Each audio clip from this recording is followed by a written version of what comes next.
আসসালামু আলাইকুম প্রিয় শিক্ষার্থীবৃন্দ, আশা করি তোমরা সবাই অনেক বেশি ভালো আছো। তো যেহেতু আমি দীর্ঘ 10 বছর ধরে এই যে বিশ্ববিদ্যালয় ভর্তি পরীক্ষায় অ্যাডমিশনের জন্য পড়াচ্ছি, আমি ঢাকা বিশ্ববিদ্যালয় 15-16 সেশনের শিক্ষার্থী ছিলাম।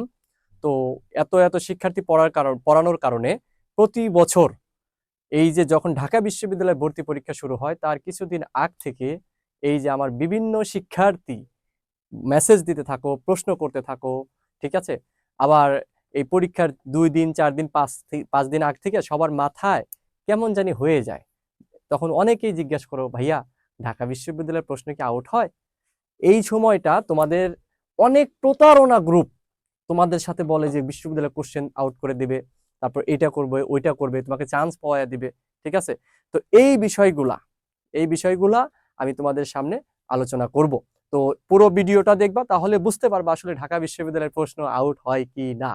তো দেখো, ঢাকা বিশ্ববিদ্যালয়ের যে ভর্তি পরীক্ষার যে সিস্টেম, সেই ভর্তি পরীক্ষার সিস্টেম সম্পর্কে তোমরা জানো যে এখানে আমাদের এমসিকিউ প্লাস রিটেন এখন দুইভাবে পরীক্ষা হচ্ছে। প্রথমে এমসিকিউ অ্যান্সার করতে হয়, তারপর রিটেন অ্যান্সার করতে হয়।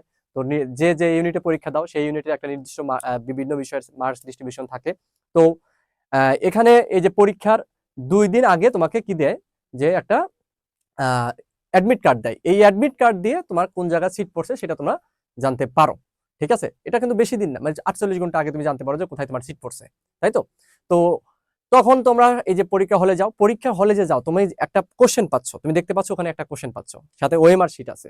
এখানে আমাদের বিভিন্ন সেট হয়। সেট মানে কি, ধরো যে তোমার কোশ্চেন নাম্বারের মধ্যে তো চেঞ্জ থাকেই, পাশাপাশি কি থাকে, পাশাপাশি আমাদের যে অপশনগুলো আছে ওই অপশনগুলোর মধ্যে বিন্যাস থাকে। অর্থাৎ প্রায় 16টা বা 32টা সেটে পরীক্ষা হয়। তাহলে বুঝতেই পারছো যে এখানে দেখা দেখির কোনো সুযোগ নাই।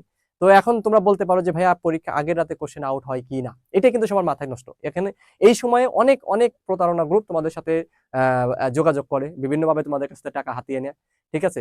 তোমাদের একটা কথা বলবো, ঢাকা বিশ্ববিদ্যালয়ের প্রশ্ন আউট হয় না, আউট হয় না। আবারও বলছি, আমাদের ইতিহাস যদি দেখো, ঢাকা বিশ্ববিদ্যালয় জন্মের পর থেকে এই যে 100 বছর প্লাস ইতিহাস, তো এই ইতিহাসে আমাদের দুই একবার বিতর্কিত হয়েছে। 17-18 সালের দিকে মনে হয় একবার বিতর্কিত হয়েছিল। তো ওই সময় এই যে তোমার যে নায়িকা বুবলি আছে না, তার ভাই দেখছিল ফার্স্ট হয়েছিল ডি ইউনিটে।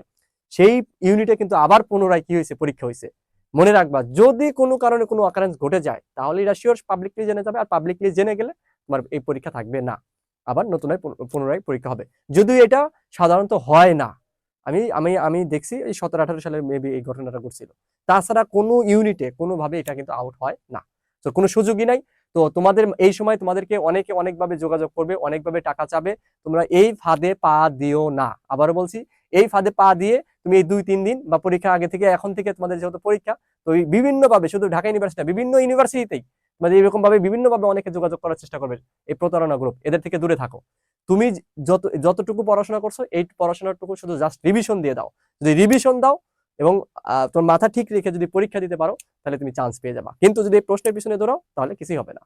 বুঝতে পারছো? Tata, bye bye.